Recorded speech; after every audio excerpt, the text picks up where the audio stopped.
Chapter 7. Gosh. Felicity the duck woke early the next morning on her usual perch. This was the thin branch of an alder tree sticking out over the stream.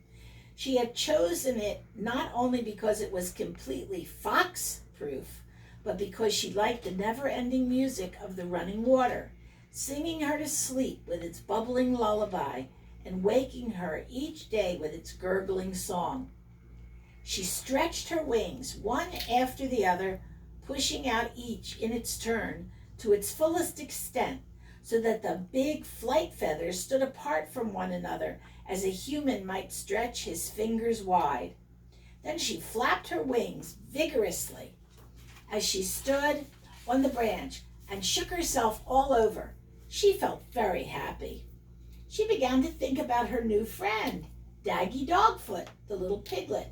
"He's going to get a ducking," she thought with amusement. And then it suddenly struck her that a ducking might easily turn into a drowning. She jumped off her perch and flew rapidly downstream toward Rest Haven. She was suddenly worried that the piglet might have been too impatient to wait for her. However, as soon as she reached the little sloping field, she could see that everything was in order. Under the oak tree lay a mountain of spotted flesh, which was Mrs. Barley Love, still asleep. And at the top of the very steep slope above the high bank, a small spotty figure danced with impatience, pawing at the ground with his round front feet, as though he were a puppy on an invisible leash. "Hello, Felicity," cried Daggy as the duck glided over his head. "Take off in 2 minutes, okay?" A minute and 3/4 later, the first rays of the rising sun came over the eastern bank of Rest Haven and shone on the rough bark of the oak tree and on the smooth, closed, white-lashed eyelids of Mrs. Barley Love. She opened her eyes, stretched, heaved herself to her feet, and looked around for her beloved boy.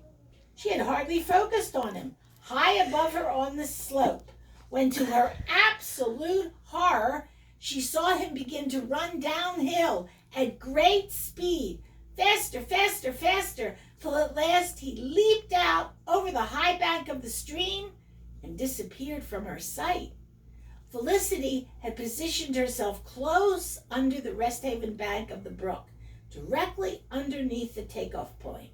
She knew that the force of his downhill run would take Daggy well out into the middle of the pool, and head cocked upward, she waited, ready to go instantly to his aid.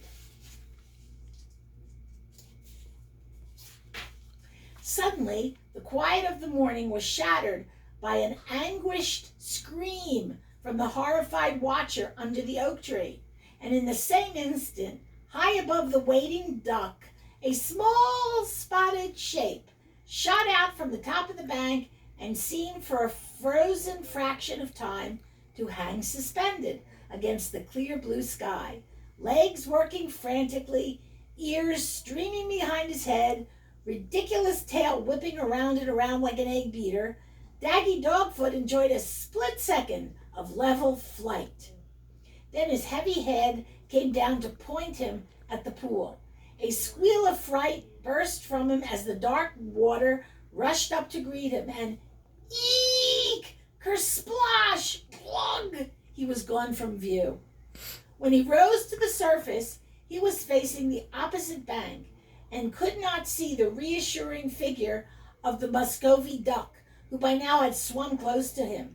He could see nothing but what seemed an ocean of water, of which he had already swallowed a lot, and on top of the newfound knowledge that pigs couldn't fly, came the awful realization that they couldn't swim either. He knew this. Mommy had said so. Mommy, whom he would never see again. "Help!" he squealed. "He gurgle glug!" And down he went again. As soon as he surfaced for the second time, he heard 2 voices. One was his mother's, shouting desperately from the shallows where she stood belly deep after a thundering gallop from the oak tree. "Save him! Save my boy!" yelled Mrs. Barley Love in agony. The other was a quiet voice which spoke in his ear. "Keep still," said the quiet voice. "Don't struggle. Don't talk. Keep your mouth tight shut. Breathe through your snout. Run after me. Just run as though you were on dry land." And Felicity set off for the far bank, which was by now the nearer of the two. She wagged her tail encouragingly and glanced back over her shoulder at the piglet. Because of the confidence in the duck's voice, because even in the midst of his panic, he still had spirit and courage, and because there was nothing else to do, Daggy obeyed. He clenched his teeth, tipped up his head so that his nose pointed skyward like the twin guns of a surfaced submarine, kicked with his hind legs, and paddled like mad with his doggy feet, trying to imagine that he was galloping through the grass.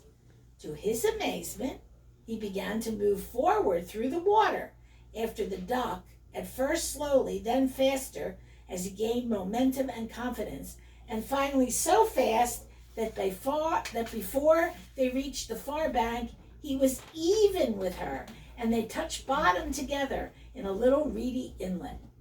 They looked at each other, and their eyes shone, Felicity's with amusement and pleasure, Daggy's with relief and triumph, as realization swept over him.